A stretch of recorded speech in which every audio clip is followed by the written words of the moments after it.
Gergovie, tout le monde sait où c'est, mais Alésia. Blois devient le lieu où l'on aime assassiner les gens. Depuis 1946, Cannes fait son festival.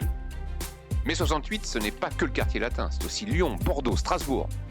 L'histoire de Soissons ne se résume pas à celle d'un vase. Tous les chemins mènent à Reims. Mais la victoire de Charles Martel a-t-elle bien eu lieu à Poitiers ?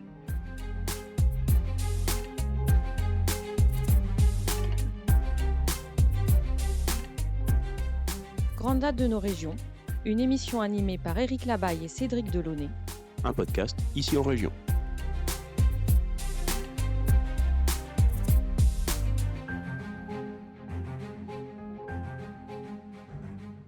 À l'issue du Conseil des ministres du 12 juin 1940, le président du Conseil, Paul Reynaud, sollicite la présence de Winston Churchill à la réunion du Conseil suprême interallié qui va avoir lieu le lendemain en préfecture d'Indre-et-Loire, à Tours.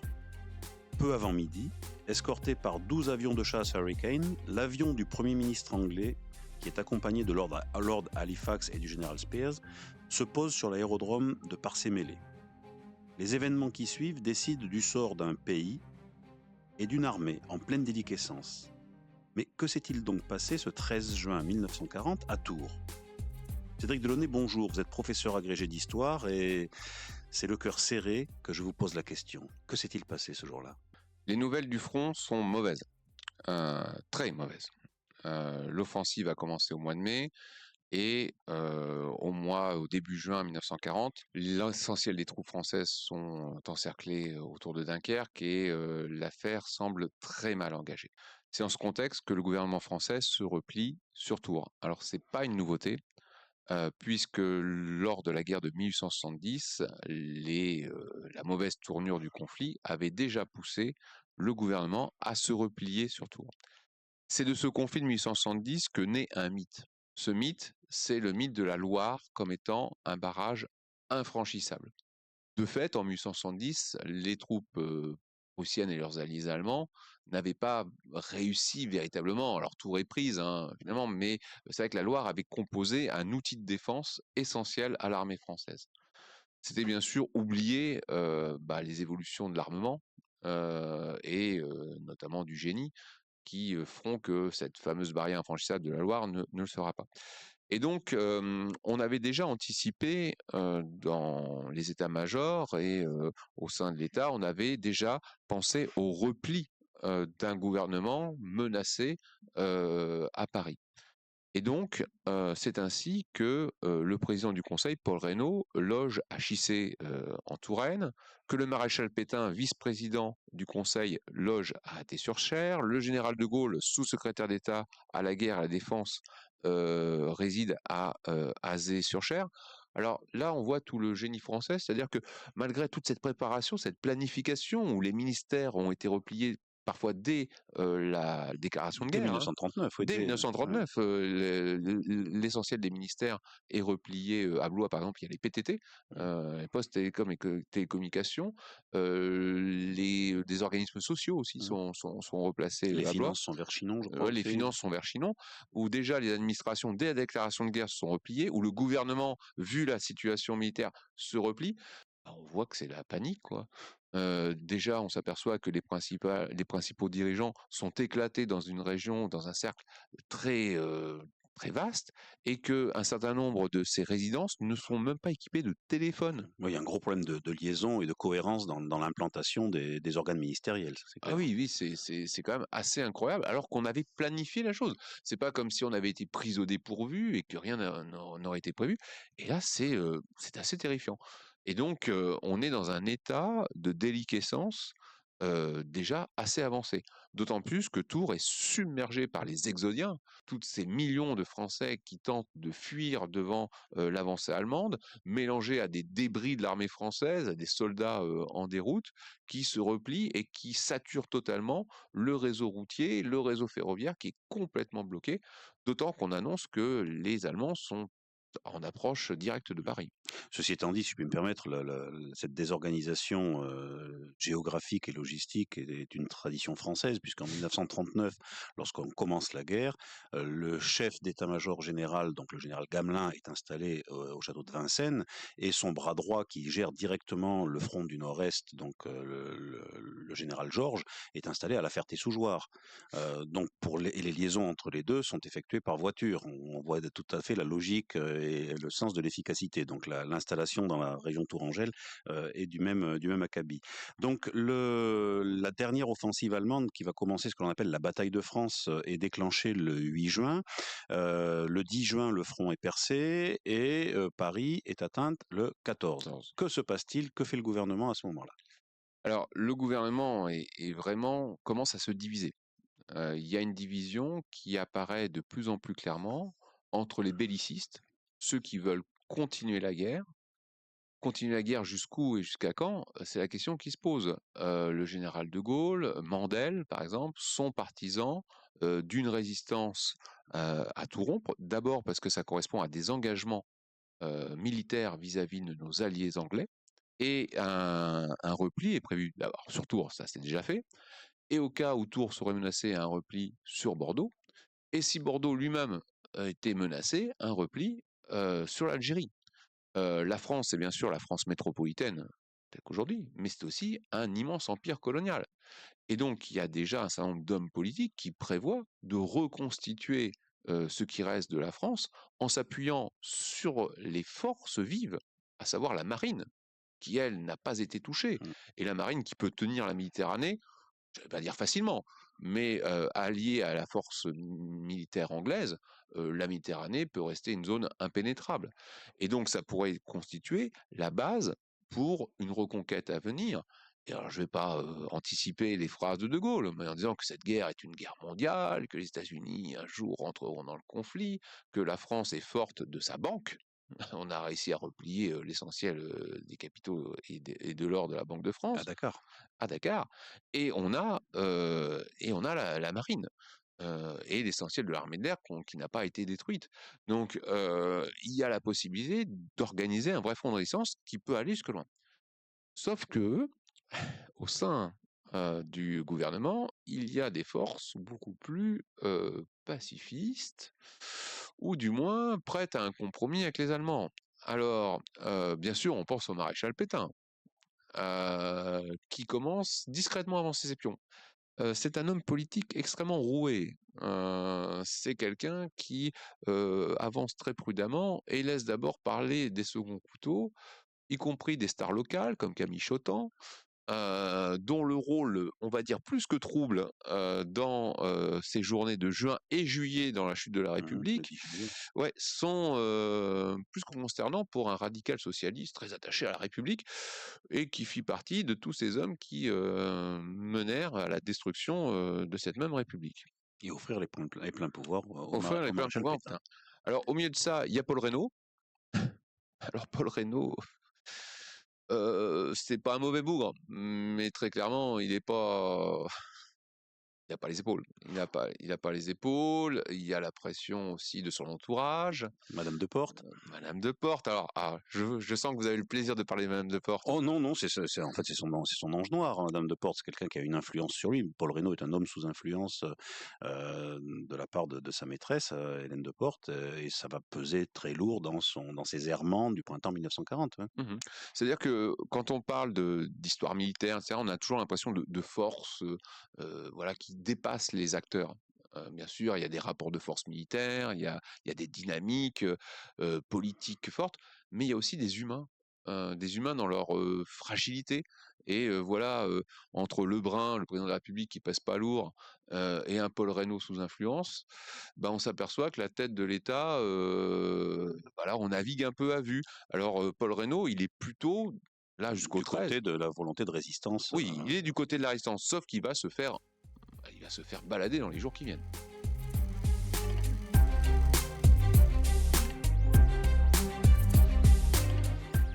Grande date de nos régions. Un podcast ici en région.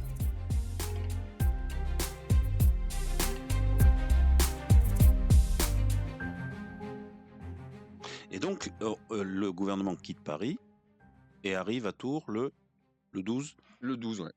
Et donc, il s'installe, tant bien que mal, Ça- et recommence le travail de direction d'un pays en décomposition. Voilà, dans ces nouveaux locaux. Alors, il y a le château de Cangé, qui fait office de salle de réunion, hein. Quand vous allez aujourd'hui à Saint-Avertin, vous allez à la bibliothèque, vous avez une salle où s'est réuni effectivement ce conseil des ministres. Alors, c'est un peu émouvant de les imaginer là dans une situation totalement pathétique, en train de naviguer à vue. Et donc, il demande à Churchill de venir le 13, l'allier, et on sent bien que déjà, chez un certain nombre des acteurs du gouvernement, il y a l'idée de pourquoi pas demander une paix séparée, ce qui est normalement strictement interdit par les conventions militaires qui ont été signées au printemps. Les accords entre Paul Reynaud et le gouvernement britannique, effectivement. Ouais. Et donc Churchill arrive, et quel est l'objectif de ce conseil interallié finalement qui doit se tenir le 13 juin à Tours? Churchill est là pour sonder les Français. Il est là pour voir leur véritable volonté. Il a pris acte de la déroute militaire qui se fait jour. Il en est totalement conscient et il voudrait bien savoir ce que va faire son allié. Mais les circonstances même de l'arrivée du parcours de Churchill à Tours sont vraiment symboliques de cette déroute de l'État français. Quand il arrive à Parcé-Mêlé, il y a le chef de la base qui est tout surpris de le voir arriver, qui lui dit qu'il n'y a personne pour l'accueillir, et donc qui lui donne sa voiture et son chauffeur pour aller au centre-ville. Alors là, Churchill déjà est complètement dépité. Il arrive à la préfecture, et là, porte close. Alors il y a le gardien de l'autre côté de la grille qui lui fait ah oui, non, ils sont pas là, je vais les appeler. Donc faut imaginer, complètement dépité, il est 13h, Churchill est à la porte de, il est à la porte de la préfecture, c'est fermé, il a faim, et alors il décrit ça dans ses mémoires, il descend la rue Buffon, il descend la rue Buffon, et là il croise le boulevard Heurteloup, rempli d'exodiens, rempli de ces réfugiés. Il y a des voitures dans tous les sens, voitures hippomobiles, voitures automobiles, Voiture à bras aussi. voitures à bras avec des matelas, des enfants en pleurs, dans un désordre le plus total. Et il écrit que c'est là qu'il a vraiment pris conscience de la déroute de la France. Mais il a faim. Attends, c'est un homme de chair. Donc il va jusqu'au Grand Hôtel. Après négociation, parce que le Grand Hôtel avait fermé ses portes, alors finalement on parlemente, et il obtient de manger un poulet. Il dira que c'est le pire poulet qu'il a mangé de sa vie, trop cuit, ça lui plaît pas du tout. Bon, il est un peu regaillardi, il repart à pied, il retraverse le boulevard Horteloup en slalomant entre les voitures hippomobiles et automobiles. Et là, voilà, tout le monde est arrivé des divers châteaux autour de Tours, et le conseil interallié commence. Il est 15h30. Donc il se tient dans les locaux de la préfecture de Tours. Il se tient dans les locaux de la préfecture de Tours, et là, le débat consiste assez simplement à savoir, est-ce que la France doit continuer la guerre, ou peut-elle se retirer du conflit, laissant seuls les Anglais face aux Allemands et aux Italiens? C'est le grand débat. Finalement, d'un mot, Churchill libère son allié de sa promesse, dit que si vraiment, parce qu'il a bien senti les tendances défaitistes d'une partie de l'état-major, il sent bien qu'il va devoir reprendre les affaires seul. Et donc quand il remonte dans son avion à 17h30 direction Londres, il sent bien que Mandel et De Gaulle sont en train de perdre la partie. La légende veut qu'il était très impressionné par De Gaulle et qu'il l'ait appelé d'une tape dans le dos l'homme du destin. Alors oui, ou pas. Oui, voilà, ou pas. Ça fait partie des légendes de ce moment-là avec le fameux cigare. Voilà. Oui, parce qu'en plus, d'avoir été mal reçu, est-ce par vengeance, je ne sais pas, il est coupable quand même d'avoir abîmé le matériel de la préfecture. Voilà, dégradation du matériel. Du matériel national. Et évidemment, le bureau du préfet est encore aujourd'hui auréolé d'une tache, d'une brûlure du cigare de Churchill.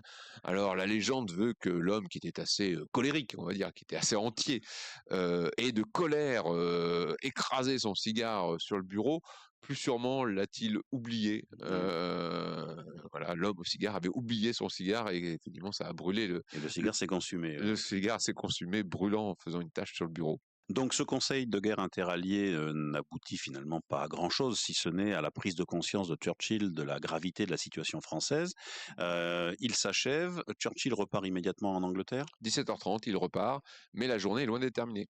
Alors que se passe-t-il ensuite? Ensuite, Paul Reynaud voit bien que la situation est dramatique et donc il décide à 23h30, la décision est prise dans la soirée, de lancer un appel radiophonique. Alors cet appel radiophonique, il a deux destinataires.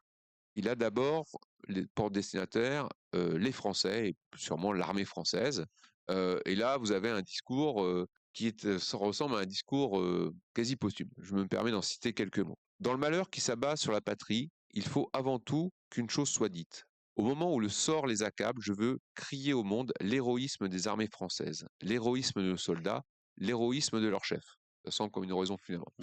Ça sent pas bon. Oui, le combat semble perdu, du moins en métropole, semble grandement menacé.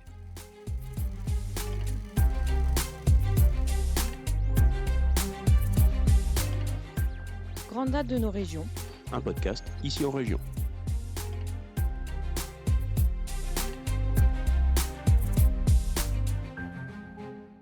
Mais dans ce combat perdu, les uns et les autres, que ce soit les tenants d'un armistice à venir ou les tenants d'une résistance à outrance, ont un objectif qui est celui de faire entrer dans le conflit une autre puissance, ou tout au moins de lui demander de l'aide à cette autre puissance. Quelle est-elle? C'est le deuxième destinataire. Et voilà. Paul Reynaud s'adresse directement à Roosevelt. Alors, il s'adresse ainsi. La France blessée a le droit de se retourner vers les autres démocraties, de leur dire « j'ai des droits sur vous ». Aucun de ceux qui ont le sentiment de la justice ne pourrait lui donner tort. Mais autre chose est d'approuver et autre chose est d'agir. Nous savons quelle place tient l'idéal dans la vie du grand peuple américain. Hésiterait-il encore à se déclarer contre l'Allemagne nazie? Je l'ai demandé au président Roosevelt. Vous le savez, je lui adresse ce soir un nouvel et dernier appel. Donc là, c'est toute l'ambiguïté du positionnement des États-Unis. Officiellement, les États-Unis ne sont pas en conflit, c'est un pays neutre. Cela tient non pas tant au choix du président Roosevelt qu'au fort isolationnisme de sa population, alors que ce soit de ses opposants républicains, qui sont très largement isolationnistes, qui ont toujours regretté l'intervention de la Première Guerre mondiale, mais aussi d'une large frange de son propre électorat. Or, on est en juin 40, les élections vont avoir lieu en décembre. Il sait que s'il engage son pays dans la guerre, et il a tout un tas de raisons, au-delà de raisons morales, des raisons économiques, des raisons politiques évidentes pour engager son pays dans la guerre, il sait qu'il perdra les élections. Quelle que soit son aura, quels que soient les résultats économiques très positifs qu'il a obtenus, etc., il sait qu'il risque de perdre l'élection et donc l'engagement d'un éventuel armée ne servira à rien. Et donc, il va refuser l'appel de Paul Reynaud.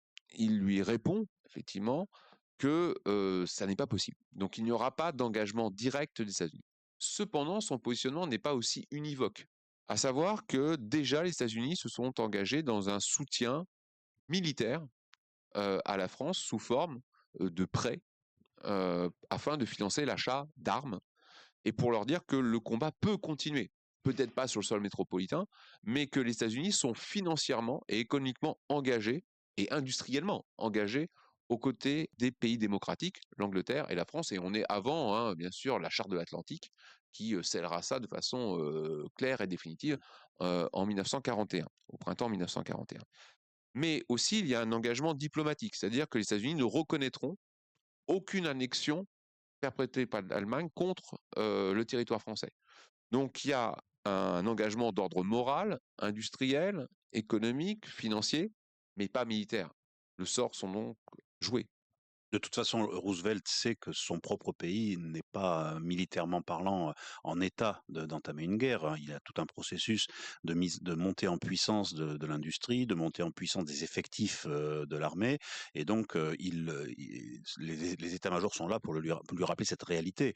Donc il y a déjà une aide industrielle puisque l'armée française, l'aviation française notamment, est équipée dans une bonne mesure par des appareils américains, les Curtiss H-75 75, les Baltimore, etc. Et qu'en en juin 40, il y a une commission militaire française aux États-Unis pour négocier l'achat et le rapatriement d'autres armes. Donc ça, comme vous le disiez, ça a déjà été amorcé, mais effectivement, les États-Unis savent qu'ils ne peuvent pas avoir de politique interventionniste dans cette guerre, au-delà du côté politique que vous avez opportunément rappelé, ne peuvent pas envisager d'entrer dans la guerre tant que leur outil militaire n'est pas formaté pour. N'est pas à niveau. Les États-Unis, parce qu'on voit toujours a posteriori, c'est-à-dire qu'on voit les États-Unis avec la bombe nucléaire, le programme Manhattan, des armées partout dans le monde. Sauf que ça, c'est le fruit d'un effort industriel qui a été déclenché à partir de Pearl Harbor. Voilà, oui, ça avait timidement commencé en 1940, mais d'une façon générale, les États-Unis, dans leur ensemble, militairement et civilement, sont globalement opposés à une intervention. J'ai juste une anecdote qui me vient en tête. Lorsque la firme Boeing va développer son fameux B-17, la forteresse volante, qui est un bombardier stratégique, ça s'oppose complètement avec la doctrine en œuvre américaine qui dit que l'armée ne doit servir qu'à protéger le territoire américain et les abords des États-Unis. Donc pour continuer à développer cet avion qui aura une importance capitale pendant la Seconde Guerre mondiale, on va maquiller cet avion en avion de surveillance côtière. Donc voilà les truchements par lesquels on est obligé de passer pour essayer de faire passer l'amorce d'un réarmement auprès d'une opinion publique et d'un commandement qui n'est pas favorable. Sans parler d'une frange de l'opinion publique, notamment de certains milieux économiques, qui étaient ouvertement favorables aux nazis. Je pense à Ford, qui fournit des moteurs, des camions, à la Wehrmacht jusqu'à la fin. Oui, sans problème. Sans problème. Et donc le Conseil interallié s'achève le 13 juin. Paul Reynaud fait son allocution radiodiffusée.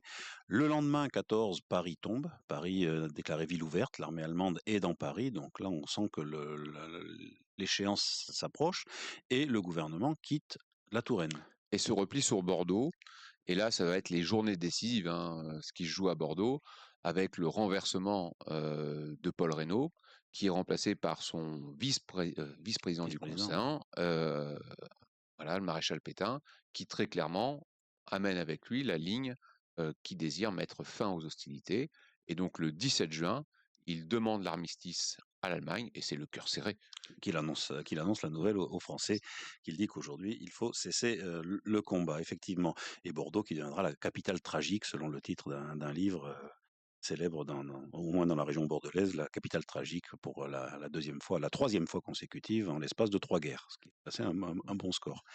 Eh bien, merci beaucoup Cédric Delaunay pour ce retour dans le temps, dans une époque particulièrement douloureuse, particulièrement complexe de l'histoire de France. Je rappelle que vous êtes l'auteur du livre des grandes dates de Touraine, disponible dans toutes les maisons de la presse et dans toutes les librairies. Et je vous remercie encore pour cette intervention. Merci et à bientôt. Merci.